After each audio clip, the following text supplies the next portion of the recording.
Mahalo to the following sponsors. Spur Promotions. They deliver confident and authentic messages that motivate and inspire your clients. Info at spurpromotions.com. Fred Spaniard and Global Media Productions. Event production grounded in experience, excellence, and aloha. globalmediaproductions.com. And a big mahalo for voting Life on Maui with Stephen Freid a Best of Maui winner, Maui Times 2010.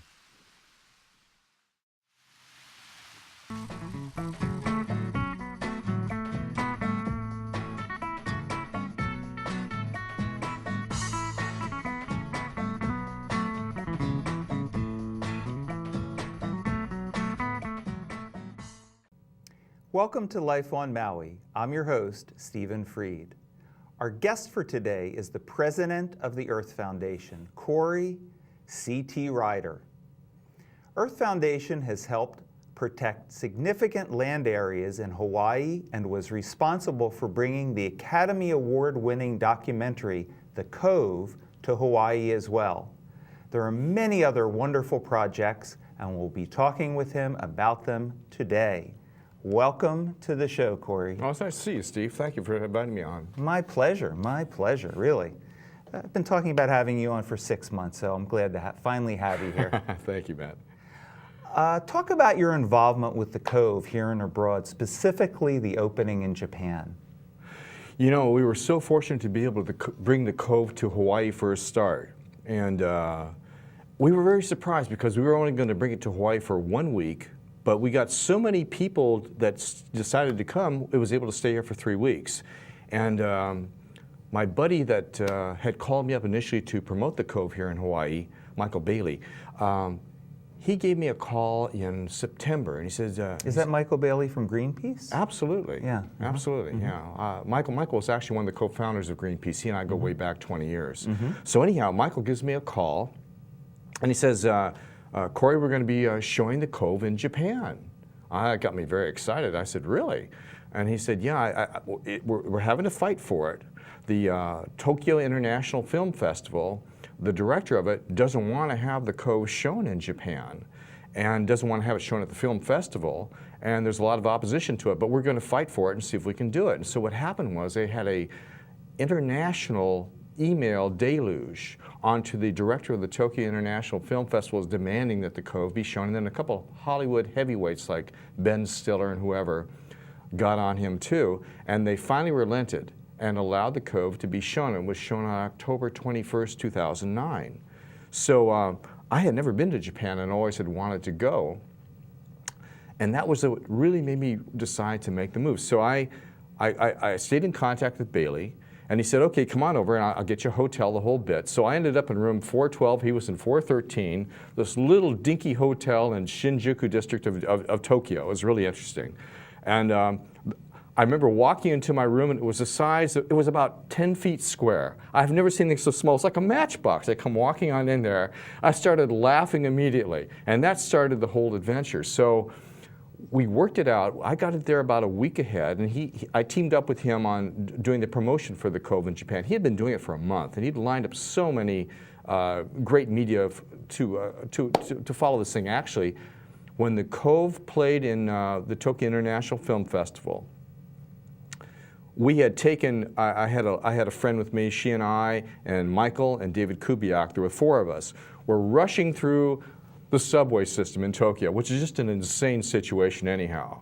And the people are on the left side of the escalator, and we're running up the right side as far. And I've got all this camera gear and in bags, and he's got all his stuff. We're just charging through. We had to take like 4 different subway trains and transfer them all. We're running late, of course, and we finally show up there at the Roppongi district, where they have this incredible art museum, beautiful modern architecture.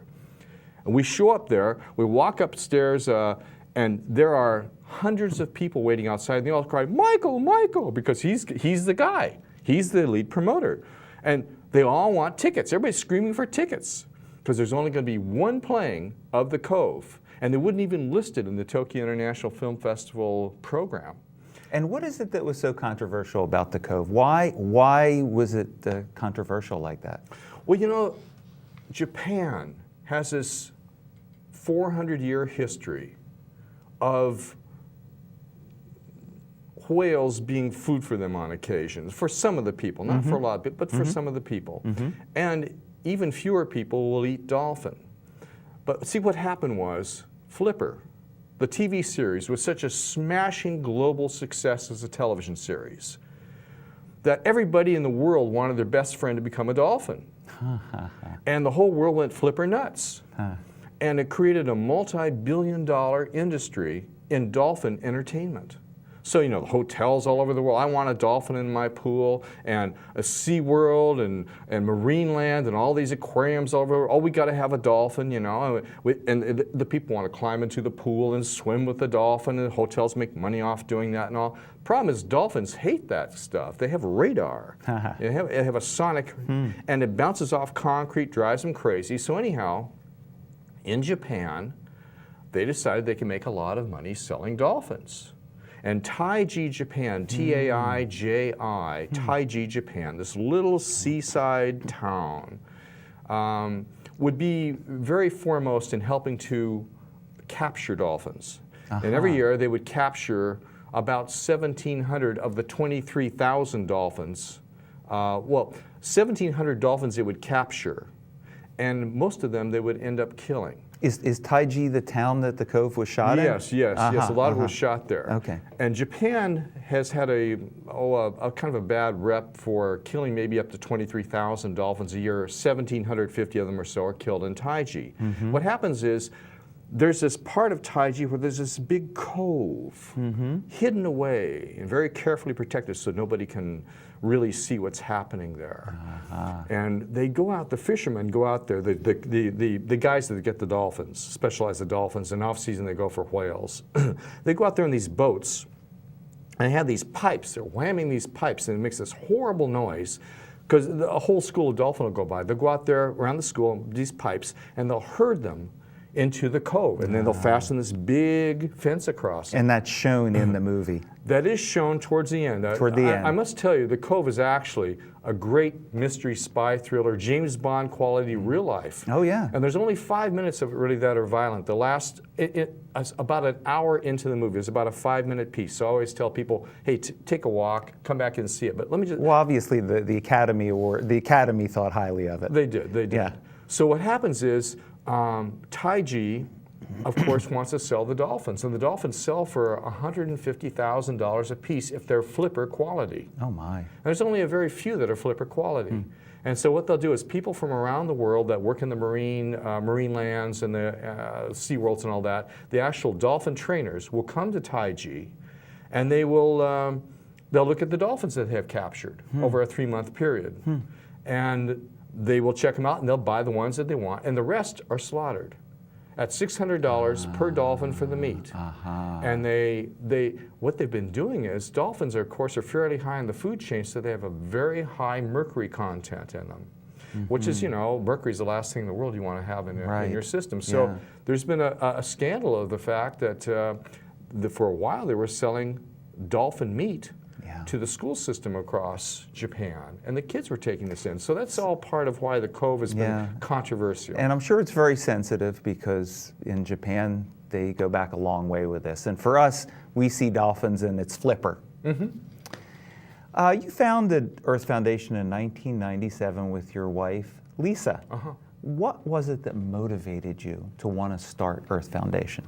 Well, actually, we initially started Earth Foundation to do environmental media, to do, we had situations where we were being offered a national television series of shows, environmental things, whatever. We were doing also local things, whatever. But it was basically for media production. But in 2000, there were situations happening in Hawaii that were disturbing as far as massive land development, certain situations that were of concern to us. There were other situations that were occurring with the Native Hawaiians where we thought we could really be of help. So what we did was we decided to actually go local as well as besides just doing production. And so we set up starting a local outfit for Earth Foundation to bring in the people and help out. And then we started doing some campaigns to help people understand better how to preserve the land, how to maybe protect more of it. And we were successful and did help a bit. And that was nice.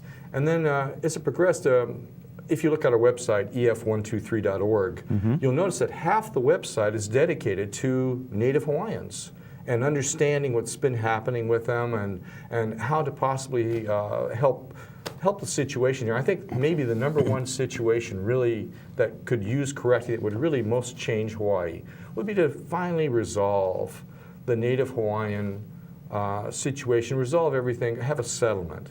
And we've always felt that, and Hawaii deserves that, and the Hawaiians certainly do too. So anyhow, that was a good part of what we did.